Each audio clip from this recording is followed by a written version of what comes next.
हाय हाय, यह लड़की तो बेसहारा और तन्हा होकर रह गई है। अब कौन इसका सहारा बनेगा। अभी थोड़ी देर पहले ही मेरे माँ बाप का अंतिम संस्कार हुआ था। मैं घर के एक कोने में बैठी थी, हालांकि वहाँ मेरे ताया ताई भी मौजूद थे, लेकिन मेरी ताई मेरे पास बैठने के बजाय दूर बैठी मेरी बेबसी का तमाशा देख रही थी। मैं तो इस पूरी दुनिया में तन्हा होकर रह चुकी थी। माँ बाप के जाने के बाद तो जैसे मुझे सगे रिश्ते भी बेगाने लग रहे थे। बस इस वक्त आस पड़ोस की औरतें ही मुझे तसल्ली दे रही थी, जब उनमें से एक औरत ने यह पूछा था। शायद उस पल मेरे ताया का खून जोश मार गया। वो उठकर मेरे पास आए, मेरे सर पर हाथ रखते हुए बोले, किसने कहा यह बेसहारा है। अरे इसके बाप जैसा ताया इसके सर पर मौजूद है, अपनी बच्ची पर आंच तक नहीं आने देगा। ताया जी के शब्द तो मेरी आंखें भीगा चुके थे। खैर, मेरे माँ बाप की अचानक मौत के बाद मेरे ताया मुझे अपने घर ले आए, लेकिन मेरी ताई मुझे एक मिनट भी बर्दाश्त नहीं करती थी। मैं 17 साल की थी जब मेरा सब कुछ लूट गया था। मैं अपने माँ बाप की इकलौती औलाद थी, इसलिए मुझे अपने साथ अपने घर ले गए जाना ताया की बहुत बड़ी मजबूरी थी। लेकिन मेरी ताई इस बात पर बिल्कुल भी राजी नहीं थी। ताई के मिजाज से ही मुझे डर लगता था। मेरे ताया की 2 बेटियां थीं, बेटा कोई नहीं था। ताई जी की दोनों बेटियां मुझसे बड़ी थी। मैं ताया जी की दोनों बेटियों से खूबसूरती में बढ़कर थी, और मेरी ताई यही बात बर्दाश्त नहीं करती थी। वह हर वक्त मुझे यही कहती रहती है, अगर तुम्हें यहाँ रहना है तो सारे घर का काम तुम्हें ही करना पड़ेगा, मैं तुम्हें मुफ्त की रोटियां नहीं खिला सकती। मेरे ताई जी की दोनों बेटियां भी मुझसे जलन करती थी, इसलिए मुझे ठीक से बात नहीं करती थी। जब मैं ताई जी के घर आई तो ताई जी ने मेरे लिए स्टोर रूम खाली करवा दिया। कहने लगी कि तुम आज के बाद यही रहा करोगी, हमारे घर में फालतू कमरा नहीं है जो तुम नवाबजादी को मैं एक कमरा अलग से दे दूंगी। बात सुनकर मेरे ताया जी भी नजर चुरा गए थे, क्योंकि उनकी ताई जी के सामने ज्यादा नहीं चलती थी। लेकिन एक दिन मेरे हक के लिए अर्जुन ने आवाज उठाई। अर्जुन ताई जी का सबसे छोटा भाई था, जो ताई जी के साथ ही रहता था। भगवान का चमत्कार था कि ताई जी की शादी के 10 साल बाद अर्जुन का जन्म हुआ था। ताई जी की माँ की उम्र उस समय 45 साल थी, और अर्जुन को जन्म देते ही उनकी माँ का देहांत हो गया था। तब से ताई जी ने ही अपने भाई को पाल पोस कर बड़ा किया था। उनका अपना कोई बेटा नहीं था, लेकिन ताई जी अर्जुन को अपने बेटे की तरह मानती थी। अर्जुन एक दिन कहने की, दीदी आरोही कोई नौकरानी नहीं है जो स्टोर रूम में रहेगी, वैसे भी हमारे घर में एक गेस्ट रूम एक्स्ट्रा है, ऐसा करें वह आरोही को दे दें। अर्जुन का यह कहना था कि मेरी ताई तो उस पर भड़क उठी। कहने लगी, तुम्हें ज्यादा हमदर्दी जताने की जरूरत नहीं है, मैं अच्छी तरह से जानती हूँ किसको कहाँ रखना है। अर्जुन भी चुप हो गया। अभी फिलहाल बेरोजगार था, कोई काम धंधा पास नहीं था, अपने जीजा और दीदी के टुकड़ों पर पल रहा था। और फिर तो यह सिलसिला जारी हो गया था। ताई जी सारे घर का काम मुझसे करवाती और खाने को भी पेट भर खाना नहीं देती थी, लेकिन उस घर में अगर कोई मेरा हमदर्द था तो वह अर्जुन ही था। एक दिन मुझसे कहने लगा कि मैं पिछले 6 महीने से नौकरी ढूंढ रहा हूँ, लेकिन मिलती ही नहीं। बस मेरी नौकरी लग जाने दो, फिर मेरा भी इस घर में रौब होगा, उसके बाद तुम्हारे भी दिन बदल जाएंगे। मैं उस वक्त किचन में बर्तन धो रही थी जब वह किचन में ही आ गया था और मुझे एक पैकेट पकड़ा दिया। मैंने कहा, यह क्या है। कहने लगा, इसमें तुम्हारे लिए खाना है, जाओ जाकर कमरे में खा लेना। मुझे पता है दीदी तुम्हें बासी रोटी या झूठन ही देती हैं। मैंने जब उसकी यह मेहरबानी की वजह पूछी तो कहने लगा, मुझे तुम्हारी हालत देखी नहीं जाती। तुम्हारी मासूमियत पर तो किसी का भी दिल मोम हो सकता है, लेकिन पता नहीं दीदी को तुमसे क्या नफरत है कि वह तुम पर इतना जुल्म करती हैं। फिर वह मुझे अपनी नौकरी के बारे में बताने लगा। मैंने कहा, तुम्हारी नौकरी से मेरे दिन क्यों बदल जाएंगे।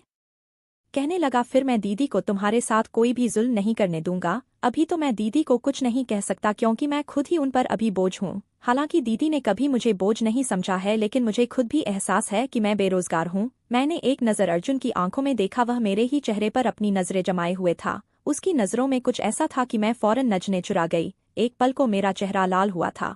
मैं नहीं जानती थी क्या वजह थी, लेकिन अर्जुन की इतनी सी मेहरबानी पर ही मैं खुश हो गई थी। मेरी आंखों में भी अर्जुन के सपने सजने लगे थे, लेकिन मैं जानती थी कि उन सपनों की कोई हकीकत नहीं थी, क्योंकि ताई जी मुझसे नफरत करती हैं, और जैसा वह मेरे साथ व्यवहार करती हैं, वह कभी मुझे इस घर में ना रखती, चाहे पूरी जिंदगी गुलामी करती रहूं, लेकिन वह कभी भी मुझे अर्जुन की पत्नी नहीं बनने देंगी। लेकिन असल तूफान तो उस समय उठा जब ताई जी की बेटियों के लिए आने वाले रिश्ते मुझे पसंद करके जाने लगे। ताई जी कहने लगी, यह डायन जब से आई है मेरी बच्चियों को तो कोई देखने को तैयार ही नहीं है, मैं इसे अपने घर में नहीं रख सकती। हालांकि मैं आने वाले मेहमानों के सामने नहीं जाती थी, और न ताई ने मुझे इस काबिल छोड़ा था कि मैं किसी के सामने जा पाती। मैं हर वक्त फटे पुराने कपड़े पहने रहती थी, मेरा हुलिया खराब रहता, लेकिन मैं अपनी खूबसूरती का क्या करती, जो इस फटे पुराने खराब से हुलिये में भी दमकती रहती थी। ताई जी मेरे सारे कीमती डिजाइनर कपड़े अपनी बेटियों को दे दिए थे।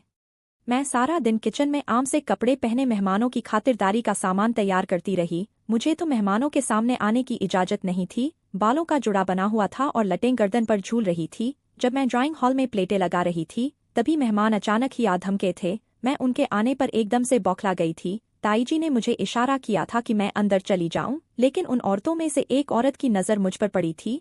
फौरन पूछ बैठी, यह लड़की कौन है? ताई जी तो कह देती कि नौकरानी है, मगर ताई जी ही थे जो बोले कि मेरे भाई की आखिरी निशानी है, मेरी भतीजी है। मैं बेहद परेशान हुई थी कि मैं अब कहाँ जाऊं, और वही हुआ था जिसका डर था। वह लोग ताई जी की बेटियों की जगह मुझे पसंद कर गए थे। ताई जी ने तो गुस्से में फौरन ही इनकार कर दिया था, और बाद में सारा गुस्सा ताई जी का मेरे ऊपर ही निकला था। मेरे होंठ से खून बहने लगा था। मेरे बाल खींच खींच कर ताई जी ने मेरा पूरा सर दुखा दिया था।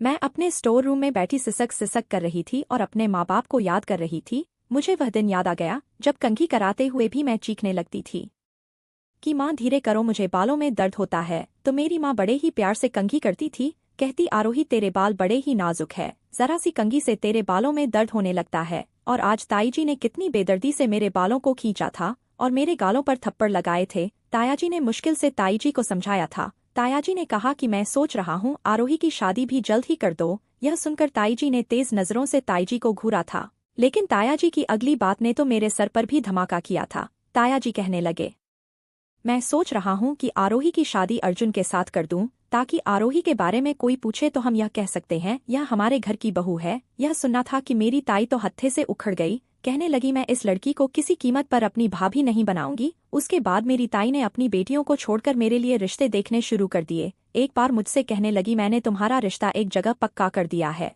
ताई की इस बात पर मैंने कोई जवाब नहीं दिया। वह कहने लगी कि कल वह लोग आएंगे तो तुम तैयार होकर उनके सामने आकर बैठ जाना। मैं तब भी खामोश रही, क्योंकि मैं जानती थी अगर मेरी शादी अर्जुन से हो भी गई तो मेरी ताई जी मुझे कभी भी खुश नहीं रहने देंगी। जब रिश्ते के लिए मेहमान आए तो मैं उनके सामने बैठ गई। वह 2 औरतों और एक अधेड़ उम्र मर्द था। उस मर्द की उम्र लगभग 45 से 50 के लगभग थी। मेरे होश तो उस समय उड़े जब ताई जी कहने लगी, मैं तुम्हारी शादी इसी आदमी से कर रही हूँ। उस आदमी को देखकर तो मेरी सोचने समझने की सारी हिम्मतें खत्म हो गई थी। मैं फौरन से उठकर अपने स्टोर रूम में चली गई। उस रात मैं बहुत रोई थी, अपने माँ बाप को याद करती रही। मेरे माँ बाप ने मेरे लिए कितने सपने सजाए थे, मुझे पलकों पर बिठा कर रखते थे, और आज मैं उनके बिना खून के आंसू रो रही थी, लेकिन कोई पूछने वाला नहीं था। रात के 3 बजे मेरे कमरे का दरवाज़ा खटका था। मैं हैरान थी, इस वक्त कौन हो सकता है। मैंने पूछा, कौन? तो अर्जुन धीरे से कह रहा था कि आरोही दरवाज़ा खोलो, मुझे तुमसे बात करनी है। एक वही तो इस घर में मेरा हमदर्द था। मैंने दरवाज़ा खोल दिया। उसने मेरा हाथ पकड़ा और मुझे बाहर ले आया। उस वक्त हर तरफ सन्नाटा छाया हुआ था, सब अपने कमरे में सो रहे थे। मैंने कहा, अर्जुन हाथ छोड़ो मेरा, कहाँ लेकर जा रहे हो? अगर ताई जी उठकर आ गई तो मुझ पर इल्जाम लगाएगी। वह कहने लगा, तुम्हें पता भी है तुम्हारे साथ इस घर में क्या होने वाला है? वह काफी गुस्से में मुझसे पूछ रहा था, लेकिन मेरे चेहरे पर कोई भाव नहीं थे। मैं तो पहले ही रो रो कर अपना सारा गम निकाल चुकी थी और खुद को किस्मत के हवाले कर दिया था, लेकिन उसकी बात पर फिर से मेरी आंखों में आंसू बाहर आए थे। मैंने कहा, हाँ मुझे मालूम है ताई जी एक बूढ़े आदमी से मेरी शादी करना चाहती हैं। मेरी बात सुनकर वह कहने लगा, हमारे पास सिर्फ आज की रात है आरोही, वरना कल दोपहर को दीदी तुम्हारी शादी उस बूढ़े से करवा देगी। मुझे यह तो मालूम था मेरा रिश्ता ताई जी ने बूढ़े से तय कर दी है, लेकिन मैं यह नहीं जानती थी कि ताई जी कल ही मेरी शादी उस बूढ़े से कर देंगी। यह बात सुनकर मैं रोने लगी। मैं जानती थी मेरी किस्मत अब बदल नहीं सकती। अर्जुन कहने लगा, तुम अभी चलो मेरे साथ। मैंने कहा, कहाँ जाऊंगी तुम्हारे साथ? तुम क्यों मुझे बदनाम करना चाहते हो?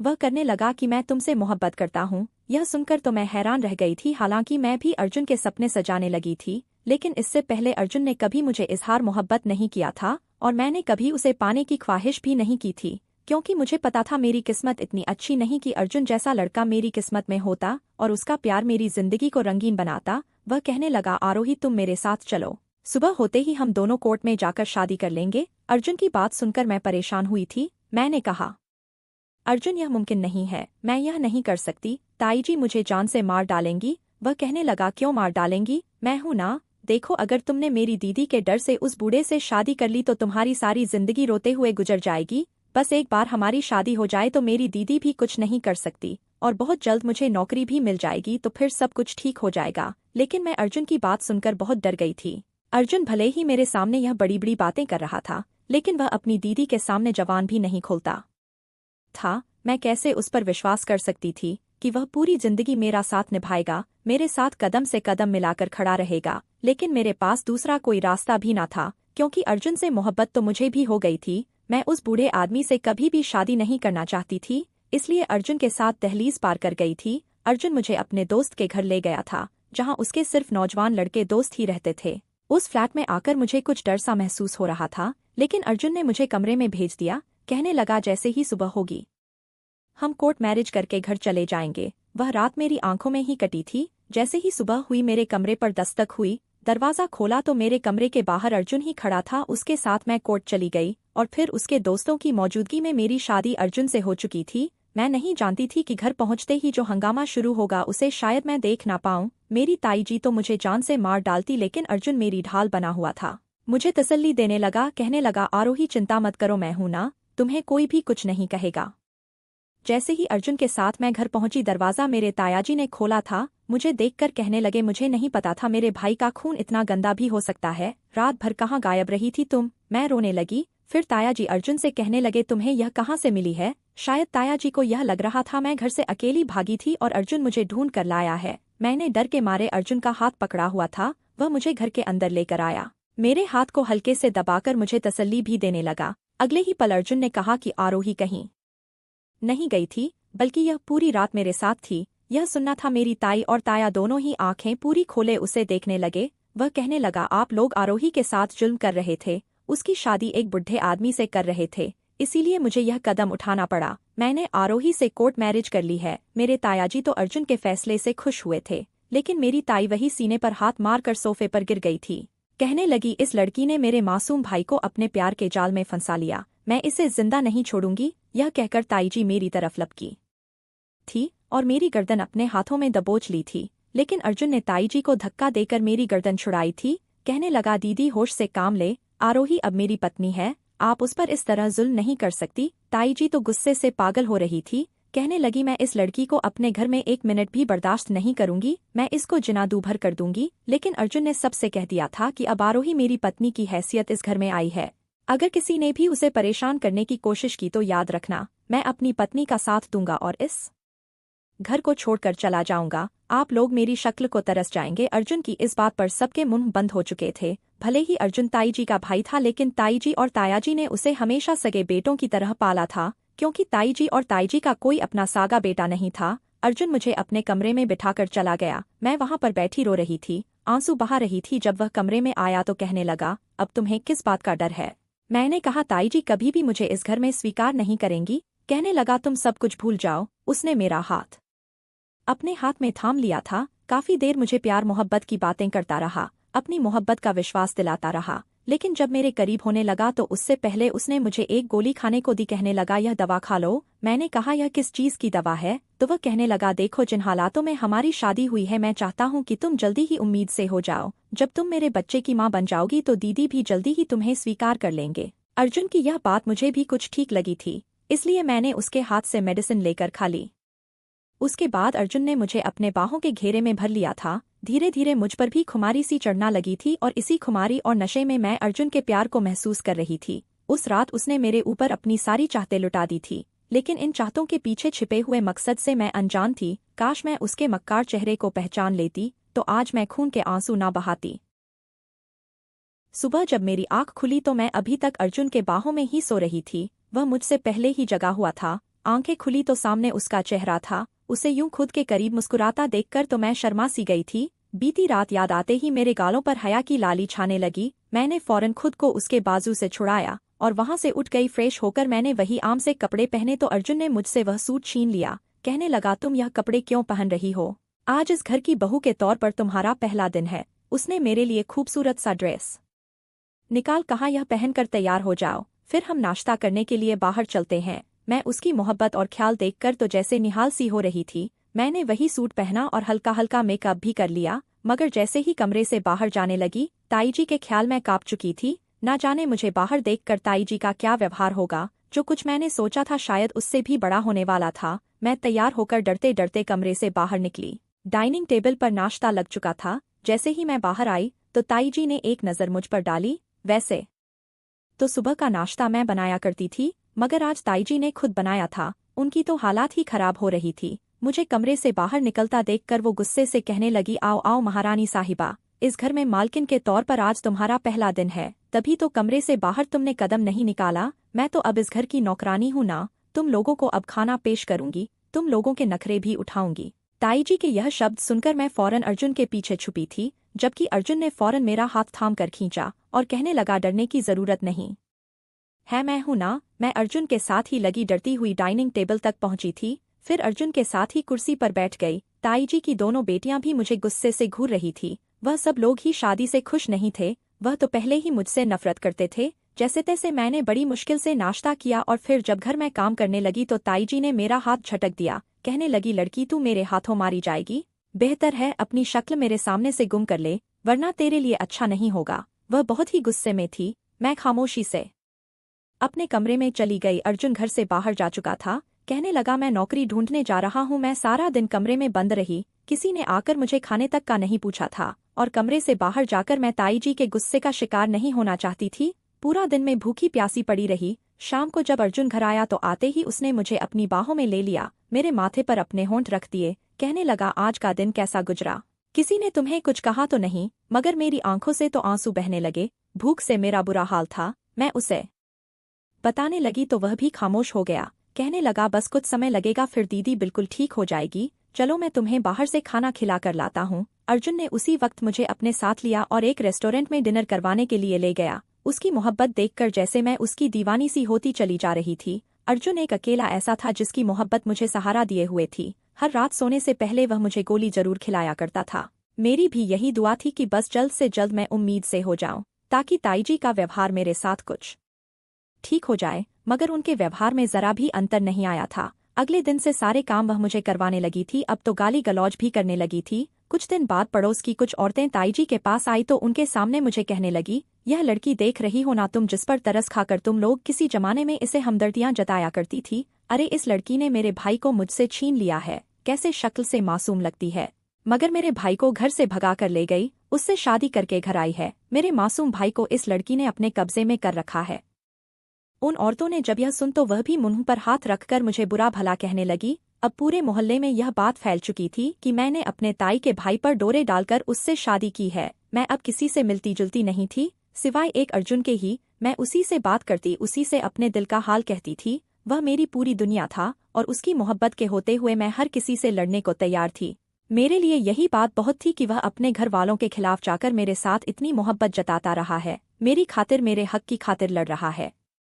हमारी शादी को 5 महीने गुजर चुके थे जब एक दिन शाम के समय अर्जुन घर आया। दरवाजे पर दस्तक, दरवाजा खुला तो बाहर वकील साहब थे। उन्हें गेस्ट रूम में बिठाया गया। मैं उस वक्त किचन में खाना बना रही थी। जब अर्जुन मुझे लेने आया, वह मेरा हाथ पकड़कर मुझे बोला, फौरन अपना हुलिया सही करो और गेस्ट रूम में आओ, वकील साहब आए हैं। मैंने अर्जुन से कहा, आप देख ले, जो भी मामले हैं, मेरा होना क्या जरूरी है? तो अर्जुन कहने लगा, हाँ तुम 18 साल की हो चुकी हो और वह तुमसे तुम्हारी जायदाद के बारे में बात करने आए हैं। यह सुनकर एक पल को मैं रुक सी गई थी। खैर चूल्हा वही बंद किया और अपना हुलिया सही करके गेस्ट रूम में चली गई। मेरे पापा का एक बहुत बड़ा कारखाना था, वह सारी जायदाद बाद में मुझे ही मिलनी थी, मगर मेरी उम्र 18 साल से कुछ महीने कम थी, इसलिए जायदाद तब तक मेरे नाम नहीं हो सकती थी जब तक मैं 18 की नहीं हो जाती। 2 दिन पहले ही मैं 18 की हो चुकी थी और मेरी सालगिरह अर्जुन ने बड़ी ही धूमधाम से मनाई थी। मैं वकील साहब के सामने जाकर बैठी तो उन्होंने एक नज़र मुझे सर से पैर तक देखा, फिर मुझसे कहने लगे, यह जायदाद आपके पापा ने आपके नाम की है। अगर आप अपनी रजामंदी से चाहे तो इस जायदाद में किसी को भी हिस्सेदार ठहरा सकती हैं। इन पेपर्स पर साइन कर दें। वकील साहब की बात सुनकर मैंने गहरी सांस ली थी। अर्जुन को देखा। उस कारखाने और जायदाद का अर्जुन की मोहब्बत के आगे कोई मोल नहीं था। वैसे भी कारखाना मैंने तो संभालना नहीं था, यह सब तो मैंने अर्जुन को ही देना था। इसलिए ज्यादा देर न करते हुए मैंने वह पेपर अर्जुन की तरह बढ़ा दिए। यह देखकर अर्जुन हैरानगी से मुझे देखने लगा, मगर मैंने मुस्कुराकर कहा कि अर्जुन, तुमने मेरे लिए बहुत कुछ किया है, तुम्हारी मोहब्बत के आगे यह दौलत कुछ भी नहीं है। मैं चाहती हूँ कि मैं अपनी सारी दौलत तुम्हारा नाम कर दूं। वैसे भी सब कुछ तुम्हारे पास रहे या मेरे पास रहे, बात तो एक ही है। यह सुनकर अर्जुन कुछ उलझन का शिकार हुआ था। उसके हाथ कांपने लगे थे उन पेपरों को लेते हुए। उसने वो पेपर मुझे वापस कर दिए, कहने लगा कि नहीं आरोही, इस जायदाद पर तुम्हारा हक है और तुम्हारा ही रहेगा। मैं भला इन पेपर पर कैसे साइन कर सकता हूँ? मगर जब मैंने जिद की तो अर्जुन ने उन पेपर पर साइन कर दिए और फिर वकील साहब का कहना था कि कुछ फॉर्मेलिटी पूरी करना जरूरी होंगी, उसके बाद ही ये जायदाद पूरी तौर पर अर्जुन के नाम हो जाएगी। मैं खुश थी। वकील साहब वहां से जा चुके थे, जबकि अर्जुन ने मेरा हाथ पकड़ा और अगले ही पल मुझे गले से लगाकर मेरे गालों को चूम लिया था। मैं मुस्कुरा दी, कहने लगा कि मैं तो सोच भी नहीं सकता था तुम मुझसे इतनी मोहब्बत करती हो। वह वहां से चला गया जबकि मैं भी खुश थी। उसने जाकर यह बात अपनी दीदी को बताई थी। सुनकर उनका मुंह खुला का खुला रह गया था। मुझे लगा शायद मेरे इस कदम के बाद तायाजी और मेरी ताईजी का व्यवहार मेरे साथ अच्छा हो जाएगा। वह अपने भाई के माथे को प्यार करने लगी, उसे बधाई देने लगी। तायाजी भी खुश थे और मैं भी खुश थे कि चलो अब हो सकता है यह लोग मुझे स्वीकार कर लें। उस रात मैं बहुत देर तक अर्जुन का इंतजार करती रही, यहाँ तक कि रात का 1 बज चुका था। मुझे कुछ कुछ अजीब लग रहा था, मेरा जी भी मतला रहा था और बेचैनी सी महसूस हो रही थी। शायद भगवान ने मेरी सुन ली थी और मैं माँ बनने वाली थी। मुझे तो विश्वास ही नहीं आ रहा था, लेकिन मैं चाहती थी कल मैं अर्जुन के साथ जाकर सबसे पहले चेकअप करा लूं। मगर उस रात अर्जुन 2 बजे वापस आया तो थका हारा था, लेकिन थकावट के बाद भी गुनगुना रहा था। आकर पर बिस्तर पर गिरा और फौरन ही सो गया। उसने मुझसे कोई भी बात नहीं की। अगली सुबह जब मैंने अर्जुन से डॉक्टर के पास जाने की बात की तो वह मुझे बिल्कुल नजरअंदाज कर चुका था। कहने लगा खुद चली जाओ, टैक्सी करो और जाओ, मुझे और भी बहुत से काम है, कारखाना देखना है, ये सब मैनेज करना है। वह मुझे पूरी तरह नजरअंदाज करने लगा था। अब मेरी तबीयत दिन ब दिन गिरती जा रही थी। पेट में हर वक्त हल्का हल्का दर्द रहने लगा था। मैं जो समझ रही थी कि ताई और मेरी ताई की लड़कियों का व्यवहार मेरे साथ ठीक होगा, लेकिन वह तो मुझसे और भी ज्यादा बुरा होता चला जा रहा था। समझ नहीं आ रहा था आखिर हुआ क्या है। जायदाद नाम करते ही अर्जुन का व्यवहार भी मुझे इस कदर बदलने लगा था। आखिर क्यों? वह तो मुझे यूं नजरअंदाज कर चुका था जैसे उसकी नजर में मेरी कोई अहमियत ही ना हो। एकदम से इतनी मोहब्बत के बाद यह अजनबीपन देखकर मैं अंदर ही अंदर टूटने लगी थी। दिमाग में खतरे की घंटियां बजने लगी थी कि कहीं मैं कुछ गलत तो नहीं कर बैठी। उस दिन जब तबीयत बहुत खराब हुई तो मजबूरन अकेली ही डॉक्टर के पास चली गई। मुझे लगा शायद मैं प्रेग्नेंट होंगी, मगर जो बात डॉक्टर ने बताई वह सुनकर तो जैसे मेरे पैरों के नीचे से जमीन निकल चुकी थी। डॉक्टर कहने लगी है कि आप बच्चा पैदा करने की काबिल नहीं है, आपने बहुत ज्यादा गलत दवाइयों का सेवन किया है जिससे कि आप प्रेग्नेंट ना हो सके, और इन दवाइयों का लगातार इस्तेमाल करने का ही असर है कि अब आप कभी मां नहीं बन सकती। हमें जल्द से जल्द ऑपरेशन करके आपके शरीर से चेदानी निकालना होगी, वरना जहर आपके शरीर में भी फैल सकता है और आपकी भी मौत हो सकती है। यह खुलासा तो जैसे मेरे पूरे शरीर को हिलाकर रख चुका था। अर्जुन के शब्द मेरे दिमाग में घूमने लगे। वह तो कहता था कि इन दवाइयों से मैं जल्द ही मां बन जाऊंगी। अर्जुन ने मुझे धोखा दिया था। मुझे प्रेग्नेंट होने की दवा की जगह वह मुझे मां न बनने की दवा खिलाया करता था, जिससे कि मैं कभी मां ना बना पाऊं। मैं फूट फूट का रोने लगी। जिस आदमी पर मैंने सबसे ज्यादा भरोसा किया था वही मुझे धोखा दे चुका था। बड़ी मुश्किल से मैं घर पहुंची थी कि अर्जुन से मैं हिसाब मांगूंगी। आखिर उसने मेरे साथ यह सब क्यों किया? घर में कदम रखा तो अर्जुन अपनी दीदी के साथ बैठा बातें कर रहा था। तायाजी भी वहीं मौजूद थे। सब लोग बहुत खुश थे। अर्जुन हंस हंस कर उन्हें बता रहा था कि कैसे उसने यह सारा प्लान बनाया सिर्फ और सिर्फ मेरी जायदाद हथियाने के लिए। और ताई जी अपने भाई की बलाएं ले रही थी कि अर्जुन तू तो बड़ा अच्छा खिलाड़ी निकला, तुझे तो फिल्मों में काम करना चाहिए। अरे तूने तो मुझे भी भनक नहीं लगने दी कि यह सब कुछ तू आरोही की जायदाद के लिए कर रहा है। कि तभी अर्जुन की नजर मुझ पर पड़ी। मेरा बस नहीं चल रहा था, मैं अर्जुन का मुंह नोच लेती। यहाँ पर तो सब के सब मेरे दुश्मन थे। अगले ही पल में आगे बढ़ी और अर्जुन को ग्रेवान से पकड़ लिया। मेरा पूरा शरीर कांप रहा था। रोते हुए कहने लगी कि मेरा क्या कसूर था, किसे गुनाह की सजा दी तुम लोगों ने मुझे? मैंने तो तुम्हें अपना परिवार माना था और अर्जुन तुमसे सच्ची मोहब्बत की थी, और उस मोहब्बत के आगे मैंने अपनी जायदाद भी तुम्हारे नाम कर दी थी। उससे तो अच्छा था तुम मुझे मरने के लिए छोड़ देते। तुमने मुझे धोखा दिया है, धोखेबाज हो तुम। अभी के अभी मेरी जायदाद वापस करो, उस पर सिर्फ और सिर्फ मेरा हक है। मेरे माँ बाप की मेहनत की कमाई है। तुम जैसे धोखेबाज मेरे माँ बाप की मेहनत की कमाई पर ऐश नहीं कर सकते। मगर उसी पल अर्जुन ने मुझे दूर धक्का दिया। मैं जाकर फर्श पर गिरी थी। तायाजी की तरफ एक नज़र देखा, शायद वह मुझे कोई हमदर्दी के बोल बोलते, मगर वह भी हमेशा की तरह नज़र चुराकर अपने बेटे और अपनी पत्नी के पीछे खड़े थे।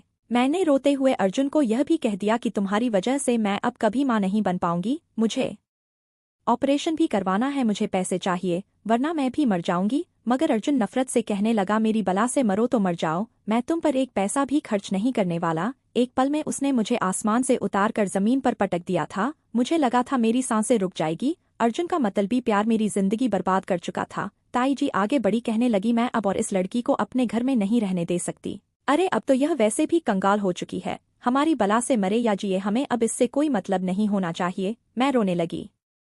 रोते हुए ताऊ जी के कदमों में गिर चुकी थी, लेकिन उन्होंने भी अपने पैर पीछे खींच लिए। उन्होंने भी मुझे कोई सहारा नहीं दिया। ताई जी मुझे धक्के देकर घर से निकालने लगी, तभी वहां पर वकील साहब की गाड़ी आकर रुकी थी। वकील साहब मुझे अपनी आंखों से देख चुके थे। 35-36 साल के खूबसूरत नौजवान वकील थे। जब मेरे माँ बाप जिंदा थे तभी से हमारी जायदाद के सारे पेपर्स वगैरह का काम यही किया करते थे। मेरे माँ बाप से अच्छे संबंध थे, हमारे घर भी अच्छा आना जाना था। फौरन से आगे बढ़े और मुझे कंधों से थाम लिया। मैंने रोते हुए उनको सारी हकीकत बताई। वकील साहब, जिनका नाम तरुण था, उन्होंने नीचे पड़ा हुआ दुपट्टा मेरे कंधे पर रखा। कहने लगे, आरोही जी, मैं तो उसी दिन से तुम्हारे पति की नीयत भांप चुका था। तुम मासूम हो, लेकिन मैंने तुम्हारे घर वालों की मक्कारी साफ भांप ली थी कि जरूर यह तुम्हारे साथ धोखा कर रहे हैं। तुम्हारे माँ बाप मुझे अपने बेटे की तरह मानते थे, फिर मैं तुम्हारे साथ धोखा कैसे हो जाने देता। मैं तुमसे किसी तरह अकेले में बात करना चाहता था कि तुम अपनी सारी जायदाद अर्जुन के नाम मत करो, कुछ अपने पास भी रखो। यह मंजर देखकर तो एक पल के लिए अर्जुन के साथ साथ ताई जी के भी होश छोड़ चुके थे। वह हड़बड़ा कर मामले को सुलझाने लगी, मगर तरुण काफी पहुंचे हुए इंसान थे। मुझे अपने साथ अपने घर ले गए। उन्होंने मेरी जायदाद मुझे वापस दिलवा दी और अर्जुन देखता रह गया। मेरा सब कुछ मुझे वापस मिल चुका था। अर्जुन से तलाक भी ले चुकी थी, मगर अर्जुन की वह छोटी और धोखेबाज मोहब्बत मुझे आज भी याद आती है। तरुण ने मेरे सामने प्रपोजल रखा कि मुझसे शादी कर लो। जिंदगी में कभी तुम्हारे ऊपर आंच नहीं आने दूंगा। तुम्हारे माँ बाप के मेरे ऊपर बहुत एहसान थे। जब मैं वकालत की पढ़ाई कर रहा था उस समय पढ़ाई पूरी करने के लिए मेरे पास पैसे नहीं थे। तुम्हारे पापा ने ही मेरी पढ़ाई पूरी करवाई थी और वकील बनने के बाद सारे मामलात मैं ही उनके देखा करता था। हो सकता है तुम्हें सहारा देकर मैं उनके एहसानों का कुछ बदला चुका सकूं। मेरे पास दूसरा कोई सहारा भी नहीं था। मैंने चुपचाप तरुण से शादी कर ली और जो मेरी किस्मत के लिए सबसे अच्छा फैसला साबित हुआ था और मुझे बहुत ही मोहब्बत करने वाला पति साबित हुआ था। उसने मुझे अपनी पलकों पर बिठा कर रखा था, कभी किसी चीज की कमी नहीं होने दी थी। तरुण, उनकी मोहब्बत पाकर मैं अर्जुन की वह झूठी मोहब्बत को भूलने लगी थी। उसके दिए हुए जख्म भरने लगे थे। तरुण ने मेरा ऑपरेशन करवा दिया था, बच्चेदानी निकाल दी गई थी। मैं उस दिन फूट फूट कर रोई थी कि मैं फिर कभी मां नहीं बन सकती थी, लेकिन तरुण ने मुझे हिम्मत दी थी और फिर अगले ही साल हमने एक बच्चा अडॉप्ट कर लिया। आज मेरा परिवार पूरा हो चुका है। तरुण की मोहब्बत और एक प्यारा सा बच्चा। मेरी जिंदगी में अब कोई कमी नहीं है। दोस्तों, आज की हमारी यह कहानी आपको कैसी लगी कमेंट बॉक्स में जरूर बताना। पसंद आई हो तो प्लीज लाइक करना। रोज एक नई कहानी सुनने के लिए हमारे चैनल को भी सब्सक्राइब करना।